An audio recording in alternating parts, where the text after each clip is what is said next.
What is the stupidest way you got a scar? I was holding a Super Soaker reservoir bottle underwater at a lake to fill it up.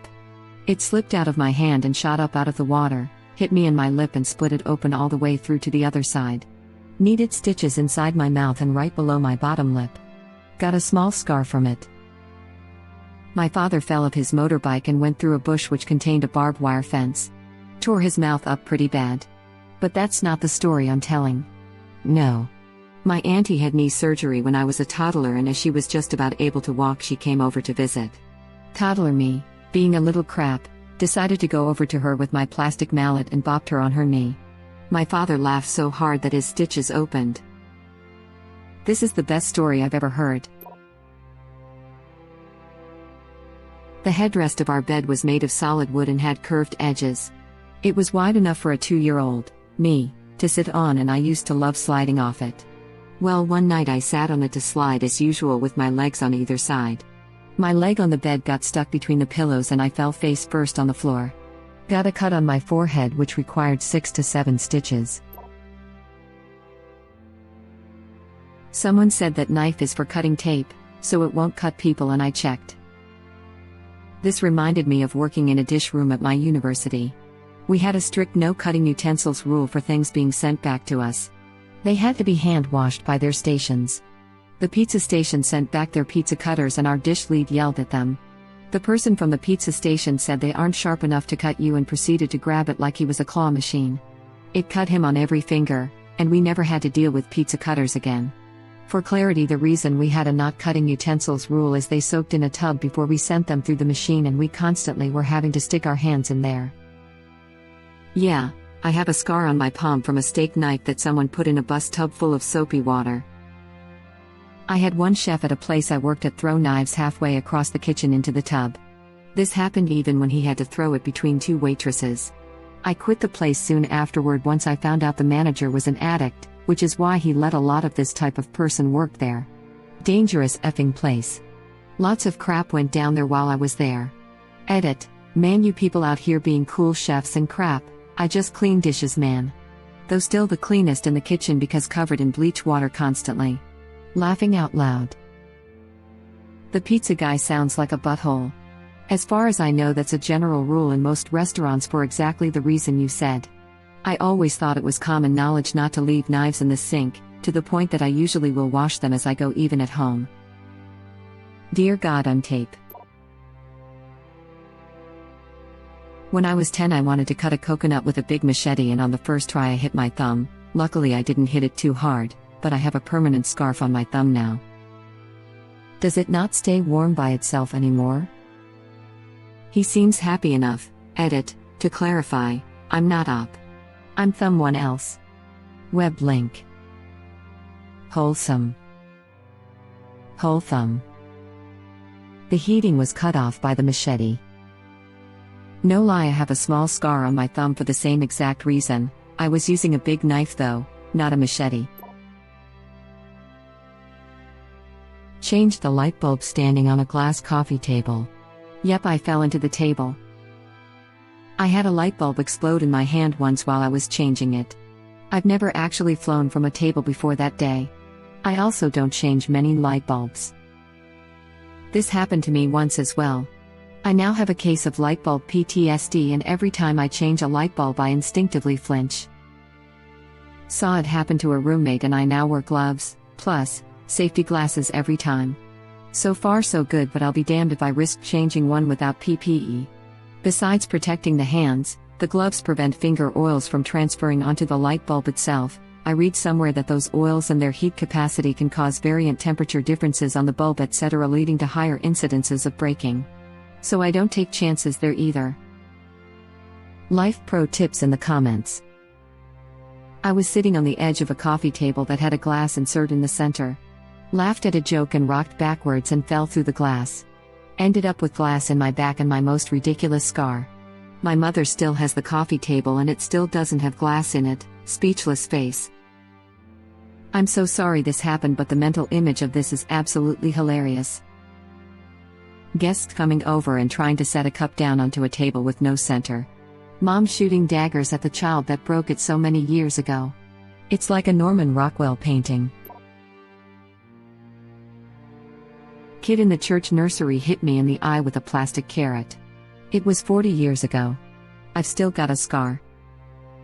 Carrots are good for the eye after all. Edit, thanks for the awards. I don't know what they do, but thanks. Yeah, but not plastic carrots. Don't eat plastic carrots. Don't eat plastic snacks. Don't eat fruit or something's root. From little plastic sacks. Don't eat plastic carrots. Don't eat plastic treats. Don't take bites of meals at nights. From little plastic meats. Don't eat plastic carrots. Don't eat plastic food. Don't have meals that ain't for reals. Don't eat plastic, dude. Going to read this to my pets and hope it drives the point home.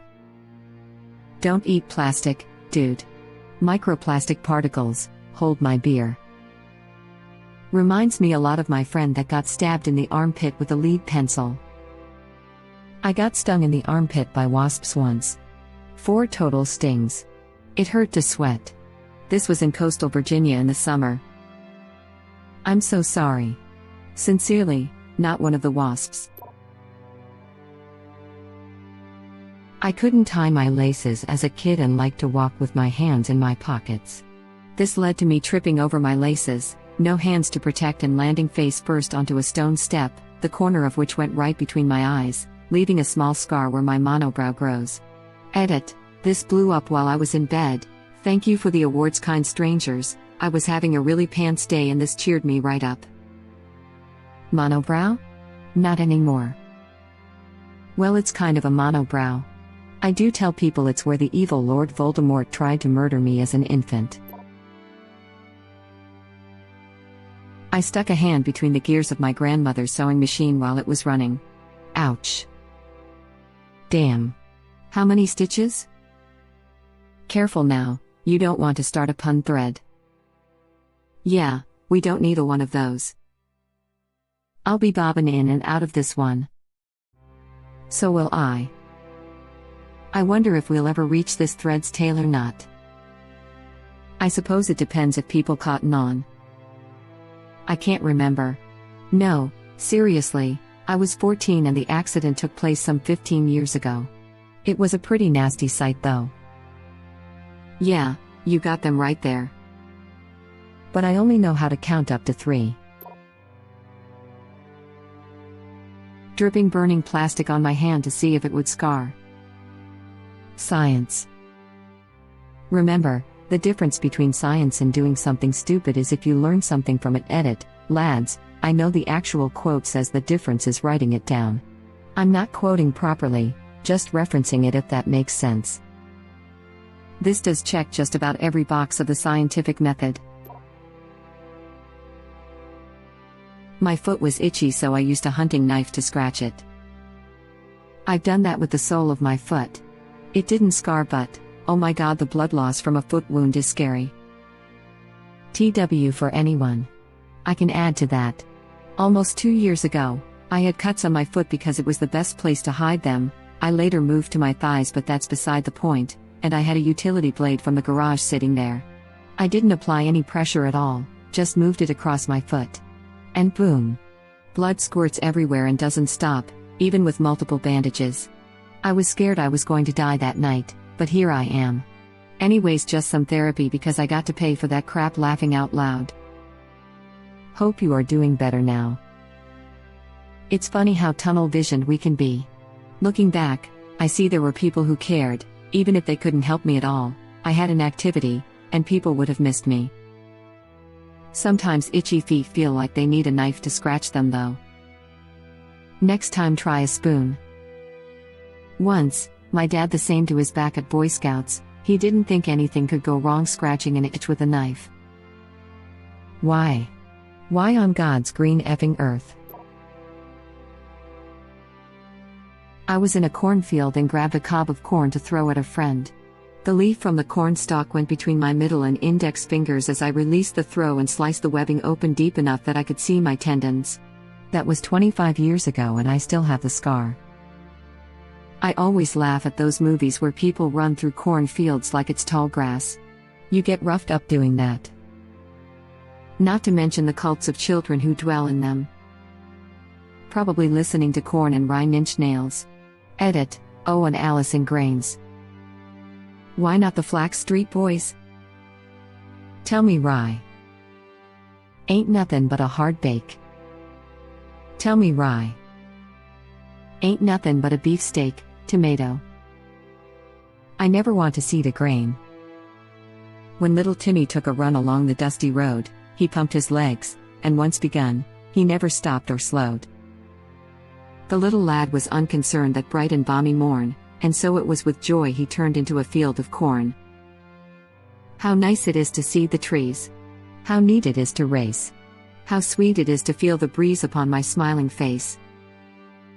I like it here, I've all I need, and I belong, he cried. Alas, the children disagreed. And Timmy effing died. The maze runner he. Yep, I can confirm, I legitimately thought I was being chased by police once while in a cornfield. I felt like a running back while going through the corn. It didn't end well. I figured I could hurdle a barbed wire fence at full speed. Nope. A barb stuck me upper thigh and tore out a good chunk of skin. I learned many lessons that day. Had a friend in high school do this, except the cops really were chasing them to clear out a party. I'd had to work that night so I didn't go, but when I went into town the next day, within about 6 blocks, I'd been flagged down by a friend to let me know he'd split his nuts clean in half. He had to get sent to a hospital like 6 hours away to get fixed up. I'm a chick and even I feel queasy just thinking about it. That's it. I'm done with Reddit for the day. Thanks for the horror story. Were you actually being chased? If they were anything like the police where I grew up, they'd beep the sirens at groups of teenagers for fun, just to watch them scatter. The comment was cool and all, but I can't stop laughing at your username for some reason. And the spiders everywhere. So many spiders. Was looking for the spiders comment. You can tell who has never been in a cornfield by the way they think running through it is a viable option. I very vividly remember my first spider face. As someone who is arachnophobic, and didn't know cornfields have loads of spiders, I appreciate you informing me. I shall now never enter a cornfield ever. We are on the same boat. I would have never imagined cornfields had tons of spiders. Pretty much any place that had lots of stuff growing or sitting within 10 feet or less of each other has potential to be a spider party, especially if people don't go through it often. Solution: grab a decently long stick and wave it in front of you when traversing these places. It'll take out the webs and you won't get spider face. Did you cut off your nose to spider face? Don't forget the snakes. Especially if your field is in a tropical country. I've had so many snakes just casually slither next to my leg while in my aunt's cornfield. Skating down the roof didn't come as planned. What color was the towel tied over your shoulders as a cape? It has to be solid red or blue. It became red. Don't forget the titular outside underwear. What part of this is stupid? The scar or the skating down the roof part? Can't decide. Took me 25 years to see how stupid it was. My eyebrow covers half of the scar. Was smart? Was balls? No, the firefighters laughed at me while making their thing. Was playing a Ms. Pac-Man machine in a laundromat. Inky snuck up on me. I flinched, need the padlock on the coin insert, blood everywhere. Cool scar, but damn you Inky. Edit, wow. Thanks, everyone. P.S. Cobra Kai never dies. P.P.S. To the dude who said, you got a scar from a ghost, I'm taking that as an icebreaker if that's okay. Inky made you get the inky everywhere. Sorry, I'm not good at jokes. Nah, it's good you did your best. Very wholesome user, I am a little crap, Reddit link. Aw, you made me ink.